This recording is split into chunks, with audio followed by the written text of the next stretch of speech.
At 92, Kim Novak finally tells the real story about Tony Curtis. Kim Novak was born Marilyn Pauline Novak on February 13, 1933 in Chicago, Illinois. She started from a simple life and became one of the most amazing stars of the 1950s and early 1960s, making a huge mark on movies forever. She grew up in a regular Czech-American family that worked hard, far away from all the fancy Hollywood stuff that came later. Her dad was a history teacher and freight dispatcher, and her mom worked in a factory.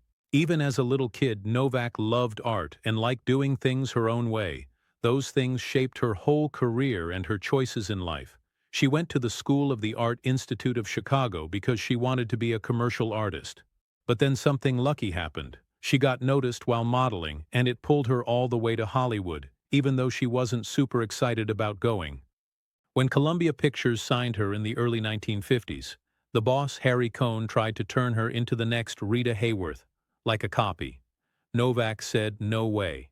She hated how fake Hollywood felt. She wouldn't change her name to something flashier, and she spoke up against the strict rules of the studios.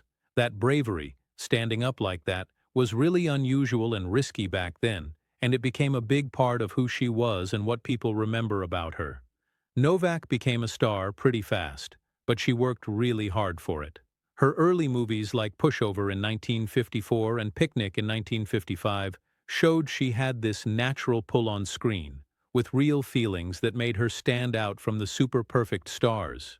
Her part in Picnic won her a Golden Globe as Most Promising New Star and proved she was a real serious actress. People watching felt something special about her. She had softness mixed with power. Sexy, but also thoughtful inside. Her biggest famous role was in Alfred Hitchcock's amazing 1958 movie Vertigo, where she played two characters, Madeline Elster and Judy Barton, opposite James Stewart. When it came out, some people liked it and some didn't, but now everyone says Vertigo is one of the best movies ever, and Novak's acting is a huge reason it's so powerful and spooky. She added real sadness, deep feelings, and tricky emotions to parts that needed small changes in who someone was, what they wanted, and how sad they felt. Not many actresses could show quiet longing and mixed-up feelings so strongly. Through the late 1950s and early 1960s, Novak was in lots of good movies, like Bell, Book and Candle in 1958, Middle of the Night in 1959, Strangers When We Meet in 1960, and Of Human Bondage in 1964. But even with all that success, she never really liked being famous. All the watching, the bossy control over her private life, and what people expected, it wore her out. Unlike a lot of other stars back then, Novak never gave in completely to what Hollywood wanted, and Hollywood never really liked her for that. In the 1980s, Kim Novak came back to acting quietly but in a strong way, showing everyone her special magic was still there. She played the classy and mysterious Billy Farnsworth in the TV movie Malibu, a part that let her show deep feelings for a woman full of money, secrets, and wanting something more. Even in just one TV movie, Novak proved she was a smart, experienced actress who didn't need big fame anymore. She just needed to be real, careful, and have that special glow on screen. Her biggest job that decade was from 1986 to 1987 when she joined the CBS nighttime soap opera Falcon Crest. In 19 episodes, she played the mysterious Kit Marlowe, a woman with a hidden past and secret reasons for what she did. The part fit Novak perfectly. She could show mixed-up feelings and deep emotions just with a look or a little pause. Fans loved Kit's careful classiness, her hurt feelings, and her quiet power. Things that reminded them of Novak herself, the Hollywood star who never let people put her in a simple box. The bosses really wanted her to stay for the next season, but Novak said no. At that time, she was busy writing her life storybook called Through My Eyes, choosing reflection and self-expression instead of doing another year of busy TV. Novak's last big leading part was in 1990 in the British-German drama The Children, where she played Rose Sellers. The movie felt serious and thoughtful, and it was a perfect ending for an actress who cared more about real feelings than looking glamorous later on. Critics liked it a lot. They said she brought quiet respect and true emotions to the part.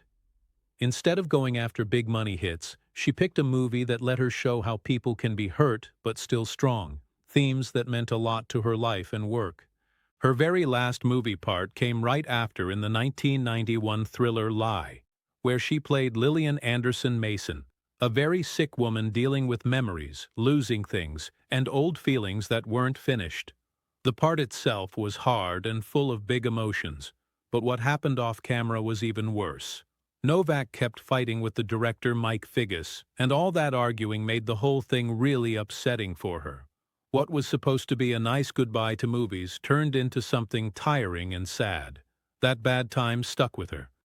Feeling let down by the fights and stress of new movies, Novak said no to a later offer from famous French director Claude Berry. People also thought about her for a new version of Belle, Book and Candle, the movie that made her famous, but it never happened. With chances that didn't excite her anymore and an industry that felt too tiring now, Novak decided something big. Instead of doing more giving in, she left Hollywood completely, finishing her long up-and-down path the way she wanted. Back in the mid-1950s, when she was super famous and everyone wanted her, Kim Novak's love life was just as wild and exciting as any movie story. The guys she dated were big, sometimes tricky and rule-breaking people, showing the exciting side and the dark side of how studios ran things.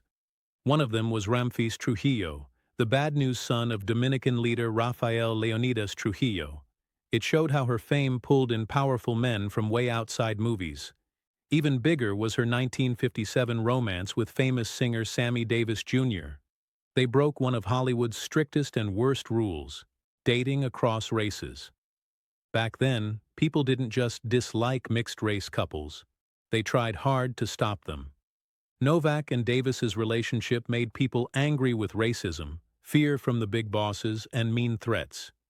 A BBC show said Columbia Pictures boss Harry Cohn, wanting to keep Novak's perfect image safe and avoid trouble, supposedly used mob guys to break them up. Davis got scary threats, like getting blinded or legs broken, if he didn't marry a black woman in 48 hours.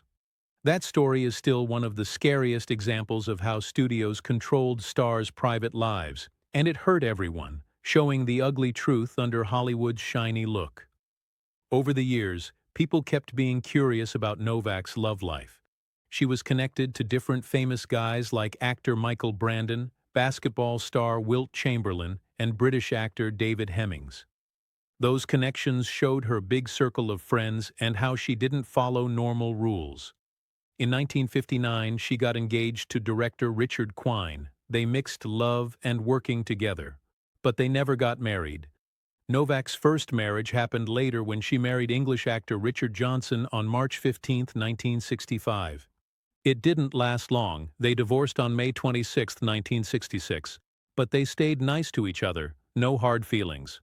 Amazingly, they stayed friends afterward, showing how kind and grown-up Novak could be even after a breakup. That same year, Novak made a huge change in her life. Tired of Hollywood's pushy ways and wanting something real and calm, she moved to Big Sur, California. There, with wild ocean views and pretty nature, she started a totally different life, raising horses, painting pictures, and finding herself again. She did a few movies now and then, but her real focus became being happy and making art, not being a big star. In 1974, something surprising happened. One of her favorite Arabian horses got sick with colic. A horse doctor named Robert Malloy came to the house to help. That normal visit turned into the start of a real, lasting love. Malloy was steady and caring, giving Novak a relationship far from the fake glamour and tricks she knew before. They got married on March 12, 1976. Through him, Novak got 2 grown stepkids, and she loved being part of a family with warmth. Together, Novak and Malloy built a cozy log house by the Williamson River near Chiloquin, Oregon, a quiet place that showed she was really done with Hollywood's bright lights. She lived surrounded by nature, making art, and feeling steady inside. Away from old studio rules and people watching her all the time, their marriage lasted over 40 years.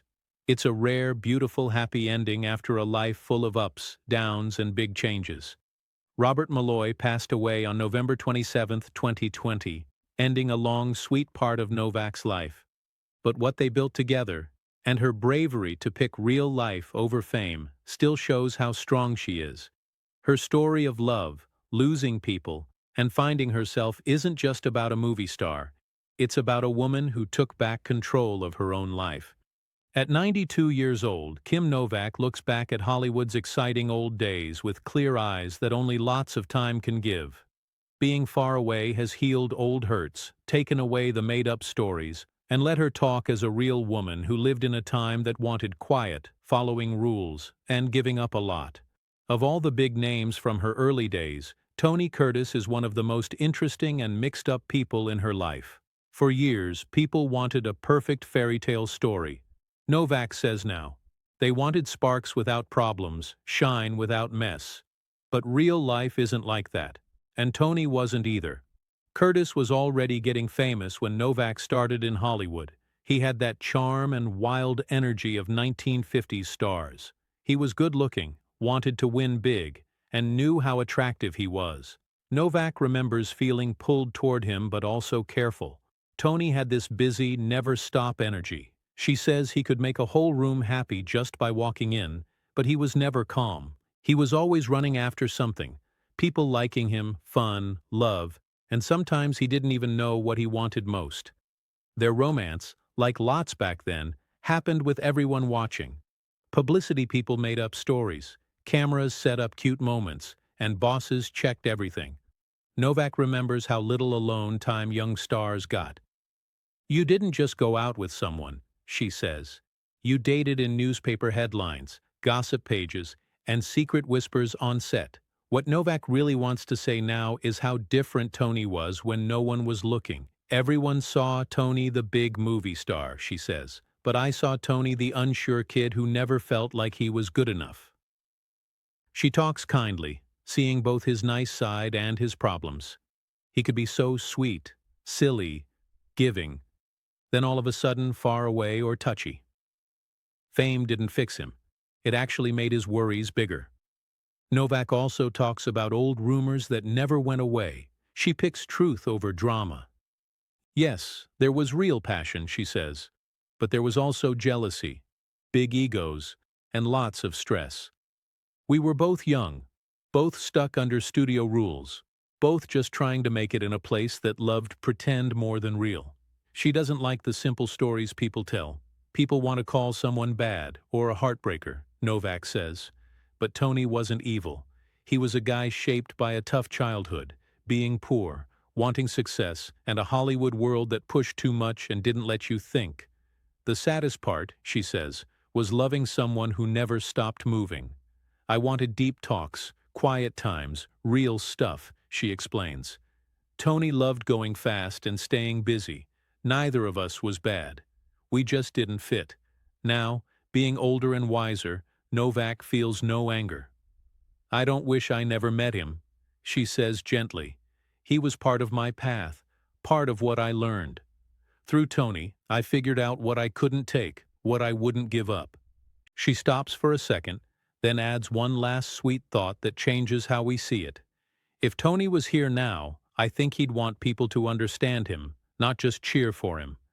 And that's the real truth everyone should know. Not the big legend, not the juicy talk, but the real person inside. At 92, Kim Novak doesn't care about keeping up fake stories, Hollywood's or anybody's. By telling the honest truth about Tony Curtis, she gives something way better than gossip, real understanding. And that shows us that every shiny old Hollywood love story has a messy, breakable, very human side underneath.